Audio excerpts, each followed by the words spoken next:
लक्षद्वीप भारत का सबसे छोटा केंद्र शासित प्रदेश है जो केवल 32.62 वर्ग किलोमीटर में फैला है। भारत के दक्षिण पश्चिम तट से लक्षद्वीप की दूरी 200 से 400 किलोमीटर इस खूबसूरत द्वीप की राजधानी कवरत्ती है। बता दें कि लक्षद्वीप कुल 36 छोटे छोटे द्वीपों को मिलकर बना है। आखिर लक्षद्वीप का इतिहास क्या है और कैसे वह भारत का हिस्सा बना है? लक्षद्वीप आइलैंड का सबसे पुराना जिक्र ग्रीक टेक्सस में मिलता है। 1947 में भारत पाकिस्तान बंटवारे के दौरान किसी भी देश का ध्यान लक्षद्वीप पर नहीं गया। उस दौरान बॉर्डर हिस्सों और मेनलैंड को खुद में जोड़ने की कोशिश कर रहे थे। उस पर सबसे ज्यादा फोकस किया जा रहा था। उस दौरान भी लक्षद्वीप पर अधिकतर आबादी मुस्लिमों की थी।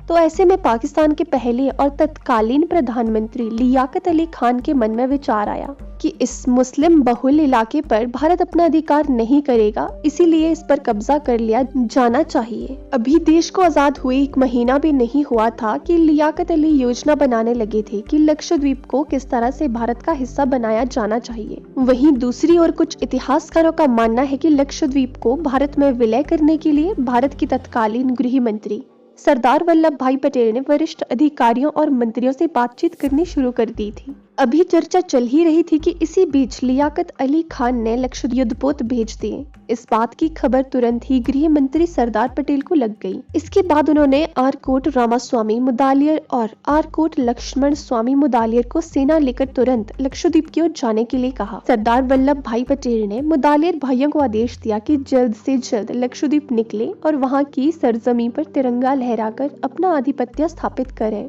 गृह मंत्री की इस बात को भाइयों ने काफी सख्ती से लिया और तुरंत अपनी टीम के साथ द्वीप निकल गए और लक्षद्वीप पर भारतीय तिरंगा फहराकर अपना हक जता लिया। इसी दौरान पाकिस्तानी युद्धपोत भी द्वीप पर पहुंचा, लेकिन भारतीय तिरंगा देखकर वह दबे पांव वापस लौट गए थे।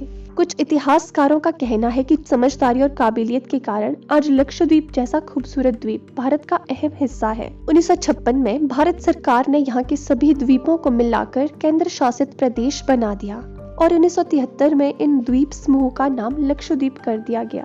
लक्षद्वीप में करीब 36 छोटे बड़े द्वीप हैं, जिनमें से 10 द्वीपों पर ही जीवन मौजूद है। लक्षद्वीप के मुख्य द्वीपों में कटमट, मिनिकॉय, कवरत्ती, बंगाराम, अगाती और अंदरोथ द्वीप शामिल हैं, जिनमें से अंदरोथ द्वीप पर किसी भी पर्यटक को जाने की अनुमति नहीं है। लक्षद्वीप में जाने के लिए अगाती द्वीप पर जाना पड़ता है, जो कोची से करीब 459 किलोमीटर की दूरी पर है। अगाती द्वीप करीब 6 किलोमीटर लंबा है। लक्षद्वीप केरल के निकट होने की वजह से यहाँ के लोगों में भी केरल की बोली ही नजर आती है। यहाँ के लोग मलयालम भाषा में बात करते हैं, लेकिन लक्षद्वीप के मिनिकॉय क्षेत्र के सभी लोग द्विवेही नामक भाषा का प्रयोग करते हैं। यहाँ पर 90% से भी ज्यादा आबादी मुस्लिम है, फिर भी यहाँ पर अन्य धर्म के नृत्य और त्योहार देखने को मिलते हैं। लक्षद्वीप के लोगों का मुख्य व्यवसाय मछली पकड़ना ही है और यहाँ के लोग अपने भोजन की चीजों में ज्यादातर नारियल का ही इस्तेमाल करते हैं। लक्षद्वीप का मलयालम और संस्कृत भाषा में अर्थ होता है 1000 द्वीप का समूह। लक्षद्वीप की राजधानी कवरत्ती है, जिसको भारतीय उपमहाद्वीप में सबसे खूबसूरत स्थानों में से एक माना जाता है। लक्षद्वीप का कुल क्षेत्रफल करीब 32 वर्ग किलोमीटर है और यहाँ की आबादी करीब 70,000 है। भारत की स्वतंत्रता से पहले लक्षद्वीप एक स्वतंत्र प्रदेश था, लेकिन यहाँ पर ज्यादातर आबादी मुस्लिम होने के कारण पाकिस्तान ने इसको अपने कब्जे में करना चाहा था। पर सरदार वल्लभ भाई पटेल और भारतीय सैनिकों ने पाकिस्तान की इस कोशिश को नाकामयाब बनाया। लक्षद्वीप का वातावरण बहुत ही सुहावना होता है। यहाँ पर गर्मी के मौसम में भी तापमान 35 डिग्री के करीब ही रहता है। बंगाराम आइलैंड को छोड़कर लक्षद्वीप के ज्यादातर द्वीप में शराब का सेवन करने पर प्रतिबंध है। यहाँ पर विदेशी टूरिस्ट को सिर्फ 2 से 3 आइलैंड पर ही जाने की अनुमति है, जबकि भारतीय लोग यहाँ के 6 आइलैंड पर घूमने के लिए जा सकते हैं। यह क्षेत्र भारत का ही भाग होने के कारण भारतीय लोगों को कोई वीजा या पासपोर्ट की जरूरत नहीं है, लेकिन जाने से पहले निवेदन करना पड़ता है। इसके बाद ही वहाँ घूमे जा सकते हैं।